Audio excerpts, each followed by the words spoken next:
안녕하세요. 태국 투어에 대한 정보 지골프TV입니다. 자, 오늘 전해드릴 내용은 태국 유흥업소의 영업시간 정상화에 대한 이야기, 그 다음에 마스크 사용 자율화에 대한 이야기, 그 다음에 태국 여행에 대한 이야기를 해드릴 텐데, 제가 겪었던 내용을 바탕으로 약간 각색을 해서 말씀드릴까 합니다. 내용을 말씀드리다 보면은 여러 가지로 도움되는 내용도 포함될 수 있을 것 같다는 생각을 해요. 그래서 오늘부터 전해드리도록 하겠습니다. 자, 먼저 유흥업소의 영업시간 정상화에 대해서 말씀드리도록 하겠습니다. 태국의 상황관리센터에서는 전국의 녹색 구역을 선포하고 비즈니스 및 기타 활동에 대한 활동을 완전히 복원할 계획이라고 발표했습니다. 선언에 따라서 유흥업소의 영업시간은 2년 전, 코시국 전에 그랬던 것처럼 이전으로 돌아갑니다. 당장 예전처럼 주요 도시에서 새벽을 지나 아침 8시, 9시까지 영업을 하는 것은 힘들겠지만 시간이 지나면 아마 온라이트 영업도 가능해지는 곳도 생기리라 봅니다. 태국 정부의 당국자들은 이 선언이 7월 1일부터 발효될 것으로 예상한다고 합니다.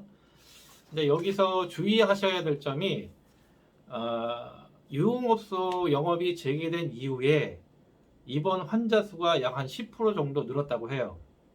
그리고 현재 태국에서 변이 바이러스 발견도 보고되고 있으니까 여행 중에 참고하시길 바랍니다. 자, 다음으로 마스크 착용 자율화에 대해서 말씀드리겠습니다. 6월 24일 금요일 태국 왕립관법, 이게 이제 한국어로 치면은 법안이 만들어지면 정부에서 발표를 하잖아요. 정부 관보에다가 게재를 합니다.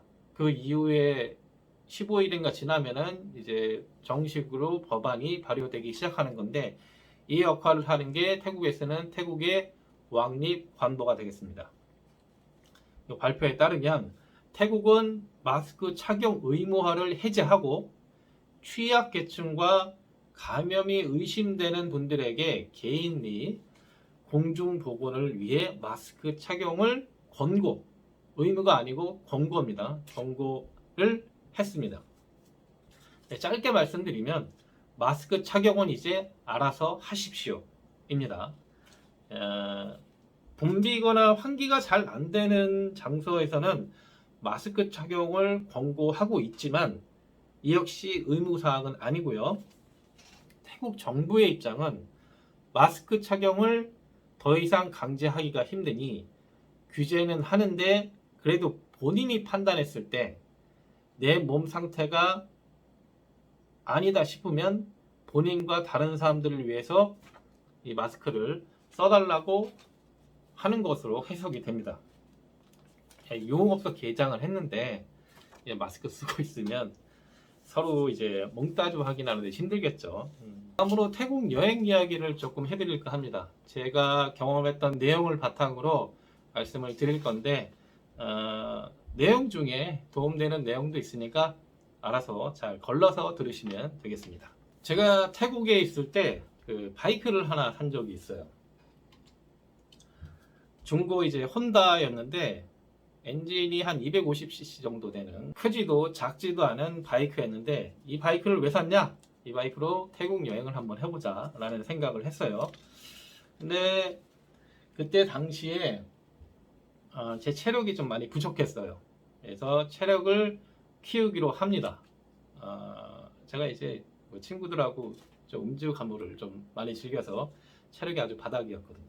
그래서 체력을 키우기로 합니다. 자, 한 달쯤 걸렸어요. 금주하고 밥 잘 먹고 연습장 가서 연습도 좀 하고 체력이 조금 생기더라고요. 자, 그리고 체력이 준비되어 있으니까 이제 파타야에서 캄보디아 국경까지 한 3, 4시간 정도 걸려요. 차량으로 3시간, 4시간 걸리는데 거기를 가기로 합니다. 아침에 출발하면은 저녁에는 돌아올 수 있겠지라는 생각을 했던 것 같아요. 자, 그리고 출발.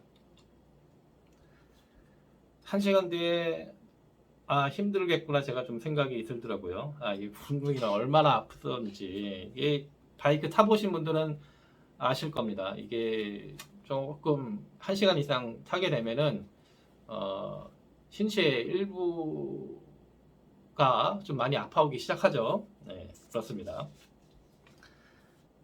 자, 그리고 국경 가는 길에 휴게소 같은 곳에 들렸는데 이제 비자런이라고 있어요. 이제 국경을 넘었다가 다시 돌아오면은 3개월짜리 비자를 다시 찍어줍니다. 태국 국경에서 다시 찍어줍니다. 보통 이제 1년 이상 장기 체류하는 외국인들이 많이 쓰는 방법 중에 하나입니다. 이제 그런 이제 비자런을 하는 봉고차가 서 있는 거예요. 이 휴게소에는 이제 작은 식당들이 이렇게 있는데, 그러니까 주유소에 가면은 정작 그런 건 아닌데 식당을 마련해 놓은 주유소들이 있습니다. 거기에 비전을 하는 봉고차가 서 있는 거예요. 다양한 국적의 사람들이 이제 식사를 하고 있었죠. 그 중에 좀 눈길이 가는 사람이 있었는데, 동양인인데 러시아 쪽 동구권 쪽으로 보이는 그 젊은 여자분하고 얘기를 막 하고 있는 거예요. 그런데 보고 있으니까 나이 차이도 제가 보기에 한 20살은 차이 나 보이는 것 같은데, 너무 작업을 잘 하시는 거예요, 이분이. 그래서 제가 좀 이렇게 좀 봤습니다. 봤더니 한 2, 3분 얘기했나? 그 두 분이 한 2, 3분 얘기했는데 정말 많이 친해지더라고요, 두 분이. 그래서 참 대단하신 분이다 라고 생각을 했던 기억이 납니다. 자, 그리고 나서 제가 이제 국경에 도착을 하고 국경 근처에서 하루 잤어요. 너무 힘들어서 하루 자고 그 다음에 이제 다시 다음날 태국 파타야로 다시 돌아왔습니다. 자, 오늘은 맛배기로 이 정도만 말씀드리고 다음 영상에서는 좀 다른 주제로 할 수도 있고 요거를 이어서 할 수도 있고, 오늘 제가 그건 여러분들의 반응을 한번 보고 하도록 하겠습니다. 자, 오늘은 여기까지 말씀드리고, 자, 그리고 태국 투어를 준비 중이신 분들의 많은 문의 부탁드리겠습니다. 지골프 대표번호는 070-888-7248번입니다. 다음 시간에도 태국의 좋은 소식 그리고 태국 여행에 대한 이야기로 돌아오도록 하겠습니다. 지골프 구독도 부탁드리겠습니다. 감사합니다.